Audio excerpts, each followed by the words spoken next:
Of course, there is the fiery letter from Jubilee to the judiciary that I was talking about. The judiciary is yet to react to that letter from Jubilee. And earlier, our very own Sophia Onuna had spoken to the Jubilee's Secretary General Raphael Tuju. We're going to bring to you that soundbite shortly.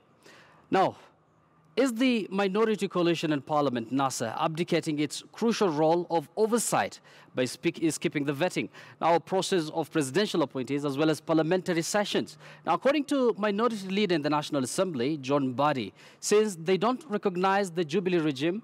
They will first be weighing which bills and motions to participate in to avoid being used as a rubber stamp. Chris Thairo examines that. You cannot turn back the clock of history.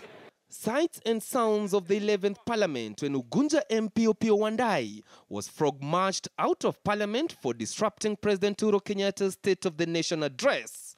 Fast forward to the 12th Parliament, and the same minority coalition has now decided to change tact and strategy on how they will be dealing with government agenda in the House. It's not going to be a very easy period in Parliament or in terms of discharge of responsibility, because you will not be surprised if NASA will be participating in the proceedings of Parliament depending on what is on the other paper.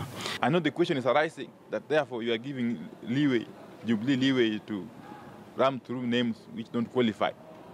That is even better. You know, there are very many ways of skinning a cat. Apart from skipping the vetting sessions of those appointed by the executive, the minority side insists it will not be interested in giving its input to bills and motions sponsored by the Jubilee administration, which begs the question, are they not abdicating their oversight role? So which Kenyans shall be letting down? While most of those Kenyans actually support our position. Yeah. So there's still nothing to talk about. The issue of the Jubilee Cabinet Secretary is just one issue, one minor issue. The general feeling within NASA is that those elections were not conducted free and fairly. And the appointees that were being vetted last week were appointed by the executive, in which executive we have issues.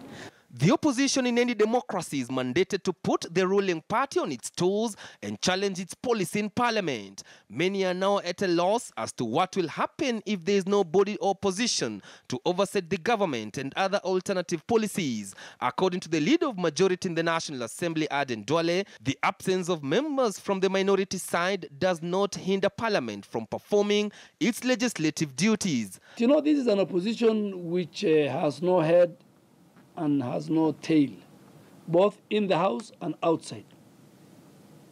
Because this is an opposition which has taken its seats as a minority in the legislature.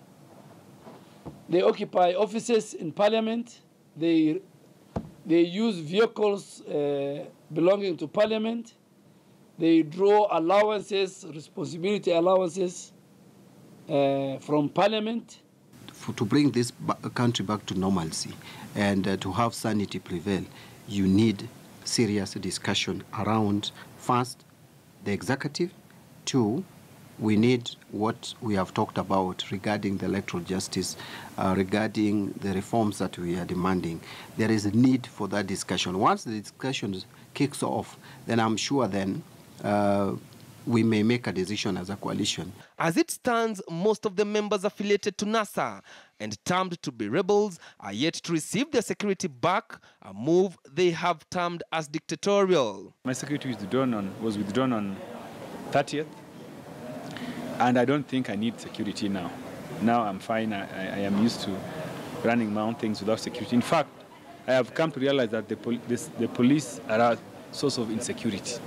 So I will not be asking the government to give me security. I'm okay.